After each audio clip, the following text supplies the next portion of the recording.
देश विदेश में बूंदी का नाम रोशन करने वाली बूंदी की बेटी पहली महिला tarot card reader Soma Maheshwari का किया सम्मान।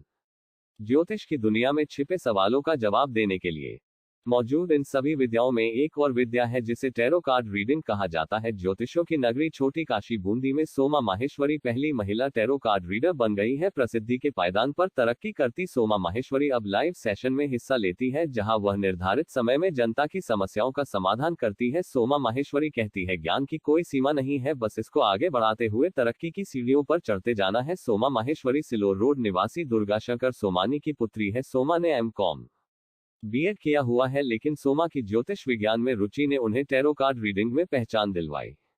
गुरुजनों के हाथों सोमा महर्षि पराशर ज्योतिष सम्मान प्राप्त कर चुकी है। सोमा की शुरू से ही ज्योतिष में रुचि थी। सोमा ने 1 साल पहले टैरो कार्ड रीड करना सीखा और कुंडली देखने में पारंपरागत होने के बाद सोमा माहेश्वरी ने 2021 में कोटा के अरुण मित्तल से टैरो कार्ड रीड करना सीखा और सोमा ने लाल किताब से ज्योतिष विज्ञान, टैरो कार्ड रीड, कुंडली मिलान व नाम करेक्शन की योग्यता हासिल की और एक सफल महिला ज्योतिष के रूप में अपनी पहचान बनाई और उन्हें अब देश विदेश से ऑनलाइन वार्ताओं में आमंत्रित किया जाता है और वे वार्ता एस्ट्रोलॉजी, एस्ट्रोपी, एस्ट्रा बाबा, गुरुजी जैसे लाइव सेशन का हिस्सा बनती हैं। सोमा बूंदी की बेटी है। उन्होंने बूंदी के साथ साथ देश विदेश में भी बूंदी का नाम रोशन किया है। अतः बूंदी का नाम रोशन करने पर सोमा माहेश्वरी का उनके सिलोर रोड निवास पर जाकर सम्मान किया और साथ साथ उनके माता पिता का भी सम्मान किया।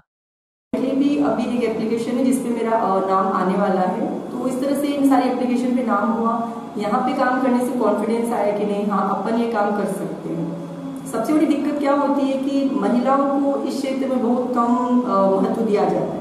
मान लो किसी की भी संतान होती है, उसको कुंडली बनानी है, वो सबसे पहले किसी बुजुर्ग पंडित का ही उसके मन में ख्याल आएगा, वो महिलाओं से इसलिए नहीं बनाता। पर अभी नई जनरेशन की सोच ये है कि हम यदि इन पे भरोसा नहीं करेंगे तो फिर कौन करेगा।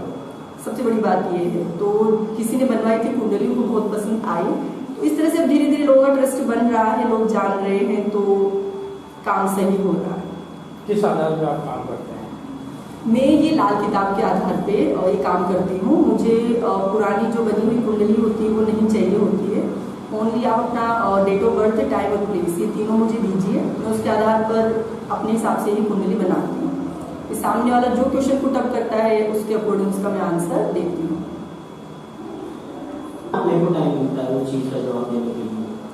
क्वेश्चन पे डिपेंड करता है। जैसे मान लो जॉब से रिलेटेड है तो वो तो पर्सनल कुंडली से हो जाता है।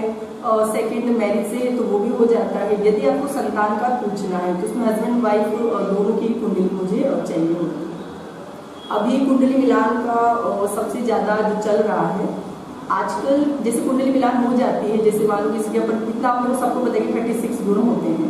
अब 36 में से किसी के 30 भी मिल रहे हैं तो भी उनके डाइवोर्स की सिचुएशन आ रही है, तो ऐसा क्यों? इसलिए आजकल पर्सनल कुंडली मिलान पे बहुत ध्यान दिया जाता है। तो आप पर्सनल उसकी ग्रह देखो, कुंडली मिलान तो अच्छे से हो गया है, पर्सनल ग्रह खराब है तो वहीं पर आप रुक जाओ, आगे मत बढ़ो। करियर के बारे में भी लोगों के कई सवाल रहते हैं, आपके पास भी आते हैं, अधिकतर इस तरह के सवाल हैं, तो शादी है या करियर है या फिर किसी संतान वगैरह, ये भी होता है।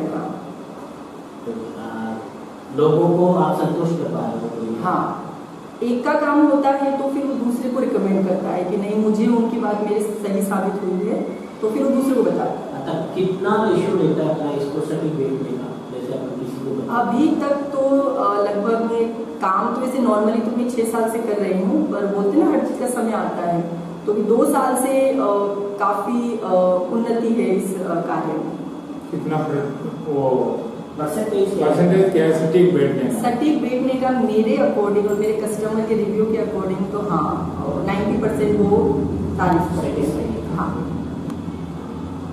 दूसरा चीज अपना क्या लक्ष्य है अब आगे आपका इसमें? जैसे आप इस क्षेत्र में कहाँ तक जाना चाहते हैं या इसमें लास्ट किस स्टेज तक रहता है? इस स्टेज में जैसे मैंने कुंडली मिलान और टैरो कार्ड ये मेरे अच्छे हैं, काफी अच्छे हैं।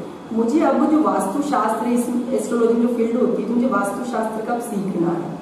मैं उसको करके एक परफेक्ट एस्ट्रोलॉजर बनना चाहती हूँ कि हाँ भाई एक ही बंदे के पास अपने को सभी तरह का ज्ञान मिले। अच्छा, कौन आपके पास ऑल इंडिया से आती है? ऑल वर्ल्ड से? एप्लीकेशन पे जब मैं काम करने बैठती हूँ तब ऑल इंडिया से कॉल आते हैं, और बेंगलोर से, कर्नाटका से, आसाम से, तब वहाँ आते हैं।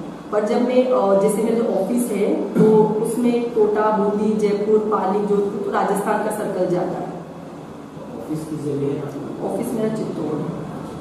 अब चित्तौड़ है। हाँ, नाम बता दीजिए अब।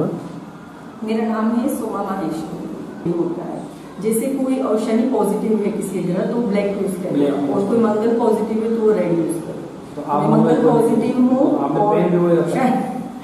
शनि नेगेटिव हूँ तो मैं ब्लैक कलर यूज नहीं कर सकती, तो इसलिए मैं रेड करूँ, क्योंकि हम ही यदि ग्रहों कलर को महत्व नहीं देंगे तो फिर पब्लिक क्या देगी। पब्लिक क्या थी? तो कलर का बहुत क्वेश्चन क्या पूछे हैं हमसे? कोई पूछ लेंगे अभी तो इनके जवाब दे दो, मैं बाद में पूछूंगा। सुटेबल रहेगा। जैसे मैं अभी मीडिया में काम कर रहे हैं। जी, मैं मीडिया में काम कर रहा हूँ। इसके पहले मैं कंप्यूटर इंजीनियर था, तो फिर छोड़ के मीडिया में आया। बहुत से कहते हैं कि नहीं राजनीति में जाऊँगा, पॉलिटिक्स में जाओ। जी, तो मेरे लिए क्या बेस्ट रहेगा? इसके लिए तो फिर हमको कुंडली देखनी होगी। ये क्वेश्चन हम टैरो कार्ड से नहीं बता सकते। टैरो कार्ड से क्या क्या?